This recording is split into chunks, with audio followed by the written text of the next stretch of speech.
generational trauma. I read somewhere they did studies on Holocaust survivors, their descendants, and even studies in rats, like traumatizing, maybe shocking them or something, and their offspring will avoid something. And everybody talks about generational curses and breaking them. How does someone go about that if it's embedded in their DNA? Oh, Like, that's great. That's a great question. Yeah, and I believe that study said it was 10 generations, right? oh, Minimum. The ones with the rats, if I'm not. I know exactly which one you're talking about.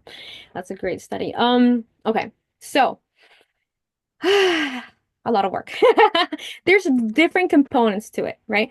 So when I work with people that have generational trauma, usually they have trauma from their current life, right? The one that was given to them by their parents, right?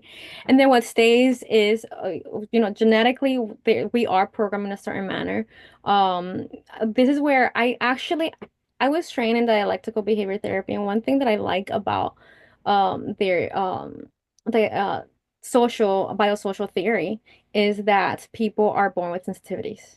And I personally believe that those sensitivities are entrenched with developmental trauma. That is why those sensitivities are. So we are born already feeling too much, right? That's why the impulse control may be lower. That's why you may either when you feel too much, either you react too much or you go and you dissociate and you don't feel anything. You are feeling a lot, by the way. You're just shutting yourself down so you don't feel a lot.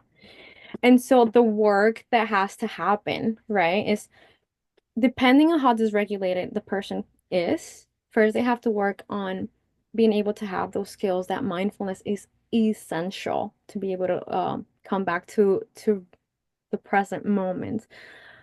When we live in dissociation for long periods of time, just so you know, mindfulness is the opposite of dissociation. I don't know if you've ever heard this. Which means that the body actually may feel in danger when you do mindfulness for the first time. So I always tell my clients no more than 1 minute.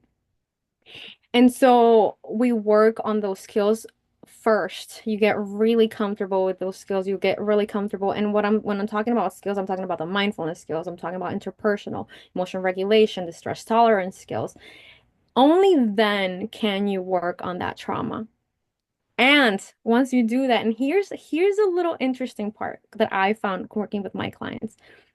There are different kinds of people. I'm going to talk about two groups when we're talking about generational trauma. We have one group that is highly reactive. We're talking about domestic violence. We're talking about people that scream. We're talking about people that just me drugs, cutting, all that stuff. That's this group.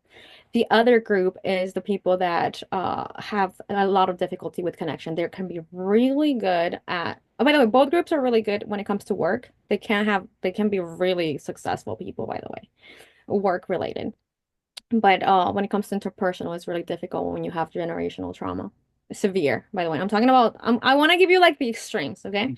And then this group of people that have a lot of difficulty with connections, so people who don't want relationships, or one relationship, I'm sorry, difficult keeping relationships, either in and off or just no relationship at all. Yearning for a relationship, no relationship, right? And so once we've done all that work, then we go into the relational part and is like, okay, now we're gonna really see what skills are working here. And that's when people go out there and they try to get relationships or they try to like if they come with relationships, we're working with the relationships at all times, right? And that's where the tire hits the road, kind of like that's where you see if the skills are working, that's when you see what's really changing, right? And then this other one, when you see if things are really changing, is when they go out there and they start and they try for that first relationship. And maybe they shy away again. And then we try. And the beautiful part, and this is where, for me, the magic happens. And this is why I created Mindful Comeback to be honest, is that connection. Because what I see is when people are able to begin changing their relationships, when people are beginning to feel even just a little bit safer in the relationship, that is where the generational trauma begins to lift. Wow. Because what happens is those people, when they have kids, right? Or even they've already have kids, this newfound peace, this newfound regulation is shared. And now your next generation will have much less trauma that you're not passing it on anymore, right? And you're able in here in this life to enjoy. I had one person, uh, she was married for 25 years, and I worked with her for 2 years. She had been separated. And after we worked together, she got back in that relationship. And she was so happy. She's like, I wish I would have known what it meant to be happy, right? I didn't know what it was to be happy before. And her marriage after that was completely different. And that's what I see, right? And because that happens, you're now happy. And your genetics literally change. We have plasticity, right? And so the genetics that you're passing on are changing. How you're relating to your kids is changing, and your kids are not going to be passing that on. So that's how, for me, you do all the work for yourself, but it's when you share it with somebody, with your kids, with your spouse, with everybody you touch, that begins to lift. Wow.